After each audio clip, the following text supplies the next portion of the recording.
Vlora ka qenë e pranishme në mënyrë dinjitoze në edicionin e 4 të panairit ndërkombëtar të turizmit Kosova 2025 që zhvillohet këtë ditë në kryeqytetin e Kosovës. Kjo ngjarje e rëndësishme ka mbledhur në një çati përfaqësues të turizmit nga rajoni dhe më gjerë, kur Shqipëria zë një vend të veçantë dhe Vlora në mënyrë të veçantë shkëlqeu me ofertën e saj të pasur. Bashkia e Vlorës e përfaqësuar nga Arlinda Tepelena solli përpara publikut kosovar gjithçka që qyteti ka për të ofruar, që nga bukuritë mahnitse të Bregdetit jon, trashëgimia kulturore dhe historike deri te kuzhina e shijshme dhe ngjarjet e shumta kulturore që gjallërojnë qytetin gjatë gjithë vitit. Në sloganin Vlora ju pret, stenda vlonjate u bë një ndër më të vizituara duke rritur interesin për sezonin turistik të ardhshëm. Në këtë aktivitet ishin të pranishëm edhe operatorët kryesor turistik të qytetit, të cilët kanë luajtur një rol kyç në zhvillimin dhe promovimin e turizmit në Vlorë. Pjesëmarrja e tyre synon forcimin e bashkëpunimit me agjencitë e udhëtimit në Kosovë, si dhe prezantimin e mundësive konkrete për pushime cilësore buzëtetit shqiptar. Ndërta spikati veçanërisht prania e Regina Group, një nga grupet më të mëdha në jug të vendit në fushën e hotelerisë dhe turizmit, me resorte të pozicionuara në vijën bregdetare dhe një standard të lartë mikpritje. Regina Group u bë një pikë takimi për vizitorë, investitorë dhe përfaqësues të tregut turistik kosovar. Është një si veçantë për ne të marrim pjesë në këtë vit radhës të panairit ndërkombëtar të turizmit të Kosovës.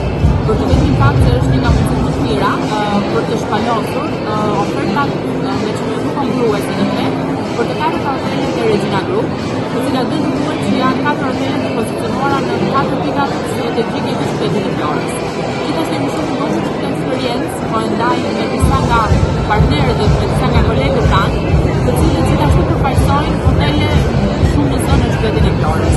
Dhe gjitha kjo bë e mundur dhe jemi shumë falënderues për mbështetjen e pakkushtosur të Bashkisë Vlorë.